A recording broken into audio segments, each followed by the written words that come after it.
পানিহাটির BJP প্রার্থী অর্থাৎ অভয়ার মাকে নিয়ে কি বললেন অভিষেক বন্দ্যোপাধ্যায় জানতে এই ভিডিওটি পুরোটা দেখুন আর একটি ফলো করে পাশে থাকুন। 24 তারিখ আমি শুনছিলাম এখানে প্রধানমন্ত্রী আসবেন।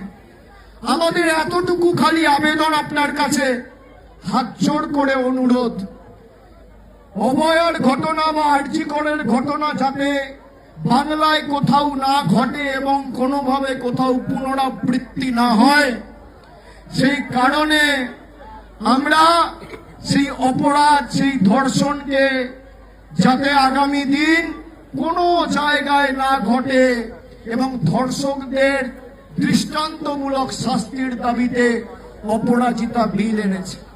রাজ্য সরকার সেই বিল রাজ্যপালের মাধ্যমে দেশের রাষ্ট্রপতিকে 1.5 বছর ধরে পাঠিয়েছে। আমি খালি বিজেপির প্রার্থীর কাছে আবেদন করব যে আপনি যদি সত্যি চান এরকম ঘটনার বাংলায় বা ভারতবর্ষে কোথাও না হয়, তাহলে দয়া করে প্রধানমন্ত্রীকে তার সভামঞ্চে বলবেন, রাষ্ট্রপতিকে বলে সেই বিলে সম্মতি দিতে, যাতে অপরাজিতা বিল পাস হয়।